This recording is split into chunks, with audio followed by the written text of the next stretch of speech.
Judgement రాలేదు. తీర్పు రాకముందే ఆదరబాదర నిన్న పొద్దున నామినేషన్ల ప్రక్రియ సురువైద్దని చెప్పి నోటిఫికేషన్ ఇచ్చినట్టుగా వాళ్ళే ఇచ్చుకున్నారు. దాంతో ఎంత అబాస్పాలైందో దాన్ని బట్టి అర్థం కావాలి.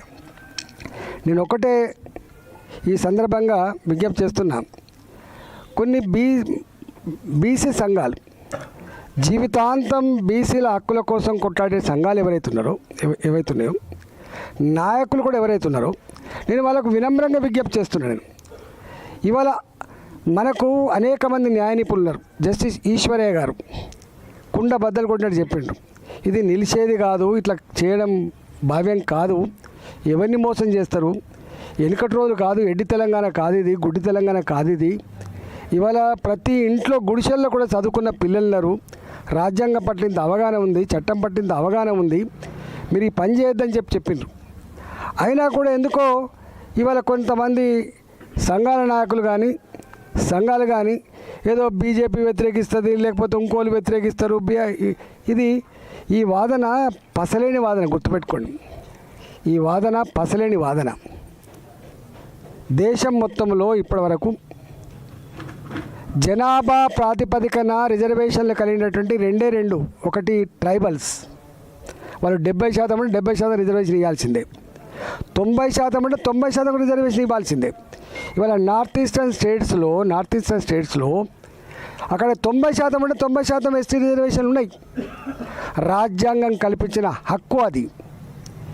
ఇవాళ దేశవ్యాప్తంగా ఇవాళ ఏ దళిత బిడ్డలు అయితే ఉన్నారో, షెడ్యూల్ క్యాస్ట్ వాళ్ళు ఎవరైతే ఉన్నారో వాళ్ళు కూడా ఎంత జనాభా ఉంటే అంత రిజర్వేషన్ కల్పించాలి.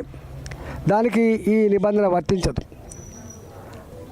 కానీ బీసీలకు మాత్రం ఇవాళ ఓబీసీలుగా ఉన్న వాళ్ళకు మాత్రం వాళ్ళ పాపులేషన్ ఎంత ఉందో అంత రిజర్వేషన్ కల్పించేటువంటి రాజ్యాంగ